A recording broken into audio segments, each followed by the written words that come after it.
When it comes to cooperative multiplayer, talk a little about the different experiences people can have in this game. Well, Horizon is it's instant, the way you get into multiplayer. So at any point you can pull up your map and you'll see if your friends are online where they are on your map. You can click on them and instantly join them. In fact, your car doesn't even stop. We just sync your world with their world and you're in the world with them free roaming. You can also go to car meets. Car meets are these areas in the world where people can congregate. They can show off their cars, trade paint schemes, trade tuning files. You can buy cars there. So that's another way of socializing. And you can build a club. We've got clubs with over 1,000 members. So if you've got a big community, your club is a community in its own right. So this game's incredibly social, and that's already not talking about Drivatar. There's already async in the world, so we're just talking about live. In the async side, there's speed cameras that compare with your friends. The Drivatars that are roaming around, that are your friends' Drivatars, you can challenge them to an impromptu race in your single player and go anywhere in the world and win money off your buddies. Can you go into a little bit more detail about the club aspect of the game?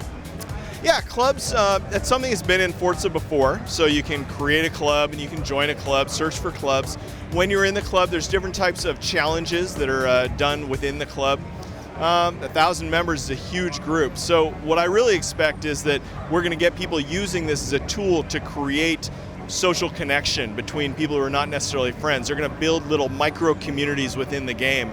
That's what worked before, but before we had 1,000 or 100 club mates. Now it's 1,000 because we found that even with 100, people wanted bigger clubs. How has feedback from the last game impacted and influenced you guys when developing this one?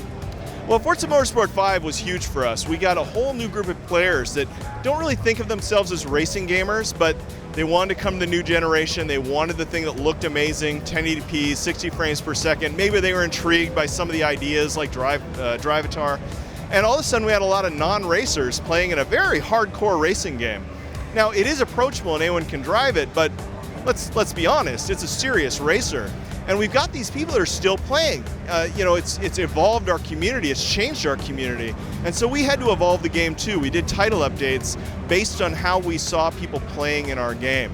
So we learned quite a bit about this new group of racers that have kind of come into the new generation. And that affected Horizon as well, because it's built on the Xbox One engine, the Xbox One assumptions from Forza 5.